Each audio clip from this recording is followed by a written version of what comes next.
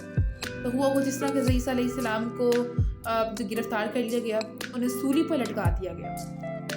اب یہاں پہ تھوڑی سی یہ چیز آتی ہے کہ according to the Muslim and the thing that is mentioned in the Quran کہ حضرت عیسیٰ علیہ السلام کو زندہ اٹھا لیا گیا تھا, مگر ہماری جو کرسچن کمیونٹی ہے ان کا ماننا یہ ہے کہ حضرت عیسیٰ علیہ السلام was killed. اب جب حضرت عیسیٰ علیہ السلام نہیں رہے تو ان 11 فالوورز نے یہ پلان کیا کہ اب کسی نہ کسی تو حضرت عیسیٰ کا پیغام پھیلانا ہے. So they started to convince the Jews.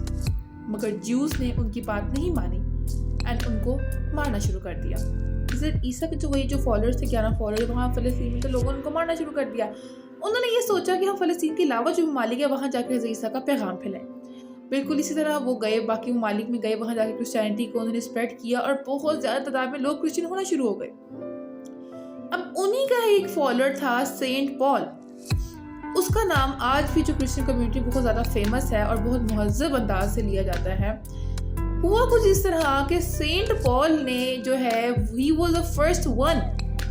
Saint Paul سے پہلے جو لوگ تھے نا ان کا ماننا یہی تھا کہ حضرت عیسیٰ ایک پیغمبر ہے, مگر سینٹ پال نے یہ پھیلانا شروع کر دیا کہ حضرت عیسیٰ علیہ السلام کوئی عام انسان نہیں تھے بلکہ he was a God himself and was the son of God. یعنی کہ یہ جو چیز آئی ہے کرسچینٹی میں وہ سینٹ پال کی پھیلائی ہوئی ہے. رومن امپائر نے دیکھا وہاں کے جو لوگ تھے زیادہ وہ جوپیٹر کو ماننے والے تھے. انہوں نے جب یہ سب کچھ دیکھا کہ کرسچینٹی اتنی تیزی سے پھیل رہی ہے ان کو تو لگا کہ بھائی یہ تو ہمارے لیے نقصان دہ ہوگی, ہمارا جو ریلیجن ہے وہ تو خطرے میں ہے. سینٹ پال نے کیا کیا, اس نے یہ سوچا کہ اگر اس نے ان لوگوں کو بھی اٹریکٹ کرنا ہے اپنی طرف تو ایک ہی راستہ ہے اور وہ ہے کچھ چینجز. رومن امپائر کے جو لوگ تھے یورپین جو تھے they were white people and they considered themselves as the superior.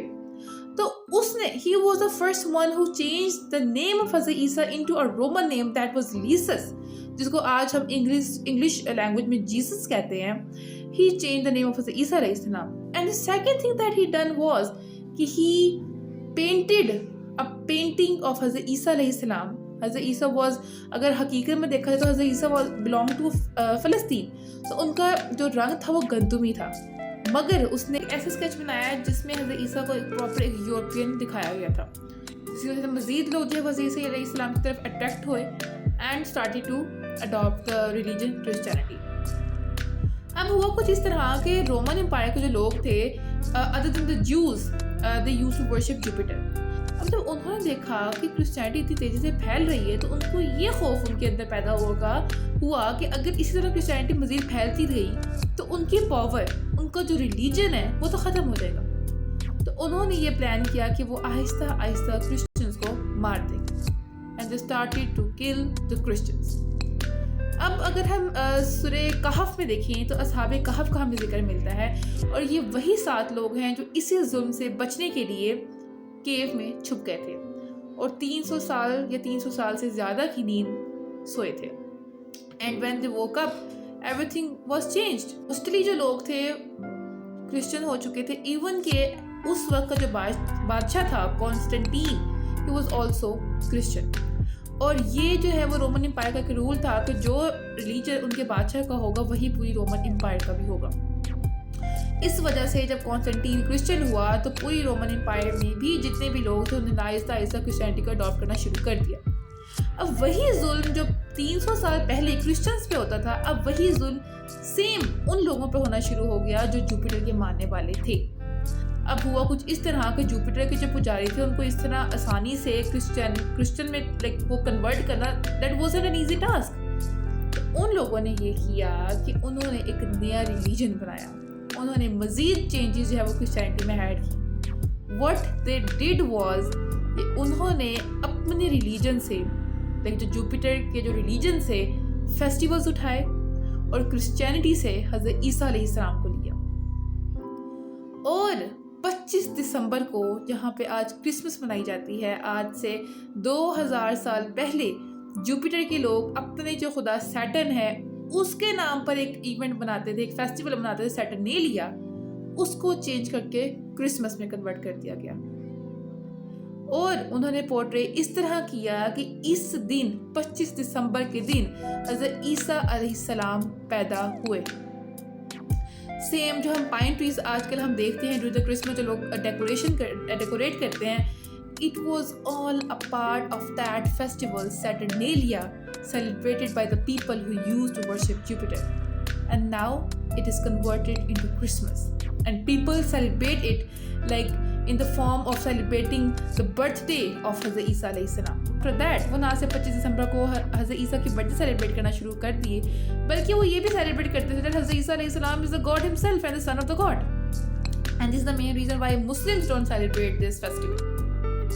اب اگر ہم دیکھیں کہ کیا واقعی حضرت عیسیٰ علیہ السلام جو ہیں وہ 25 دسمبر کو پیدا ہوئے ہیں یا نہیں, تو اگر ہم قرآن پاک کو دیکھیں تو اس میں ہمیں یہ ملتا ہے that during the time of delivery حضرت مریم کے پاس اس وقت صرف ایک کھجور کا درخت تھا, اور اللہ تعالیٰ نے حکم دیا کہ اس کھجور کے درخت کو ہلاؤ تاکہ کھجور نیچے گرے اور تم اس کو کھا کر طاقت لے سکو. Now here comes the question that کھجور صرف گرمیوں کے موسم میں ہی اگتی ہے, and there is no point of کہ سردیوں کا موسم ہو اور کھجور ہو. ایون کہ یہ تو چلو قرآن کانٹیکسٹ ہو گیا, ایون کہ اگر ہم اب کے ماڈرن جو کرسچن اسکالرز ہیں اگر ہم ان کو دیکھیں, ان کی پوڈ کاسٹ دیکھیں, ان کے لیکچر سنیں, they also claim this thing that کہ حضرت عیسیٰ علیہ السلام کی ایگزیکٹ ڈیٹ آف برتھ کا آئیڈیا ان کو بھی نہیں ہے. ایون کہ بائبل میں بھی اگر ہم لیوک کے چیپٹر نمبر 2 کو دیکھیں, وہاں پہ ملتا ہے and there were shepherds living out in the fields near by keeping watch over their flocks at night. An angel of the Lord appeared to them, and the glory of the Lord shone around them, and they were terrified. But the angel said to them, "Do not be afraid. I bring you good news of great joy that will be for all the people. Today, in the town of David, a Savior has been born to you, and he is Christ." تو اس میں ہمیں ایک proper ہمیں پتہ چلتا ہے کہ even in the books of Christians it is properly mentioned کہ جب حضرت عیسیٰ علیہ السلام پیدا ہوئے تو اس وقت جو ہے وہ جو شیفرز تھے وہ اپنی بکریاں چرا رہے تھے, ٹھیک ہے. اب now it is also part of common sense کہ سردیوں کا تو موسم ہو, اور سردیوں میں تو بالکل یہ امپاسبل چیز ہے, اسپیشلی ان دیٹ کنٹری. اگر آپ دیکھیں کہ سردیوں میں اتنی ٹھنڈ ہوتی ہے کہ وہاں پہ باہر نکلنا ہی مشکل ہے. So how is it possible that still there's a question mark? There's still a question mark to all those people who celebrate the birthday of Hazrat Isa alayhi salam on 25th of December. Whether it is Christians, whether it's Jews, whether it's Muslims. Because there is no such evidence that Hazrat Isa alayhi salam was born in winters. Not even in the Quran, not even in the Bible. So now it's up to you guys, that کہ آپ still you guys believe in that religion that was created by Saint Paul and the people who used to worship Jupiter, or you fetch for the reality, or you fetch for the knowledge and you change yourselves. Thank you so much.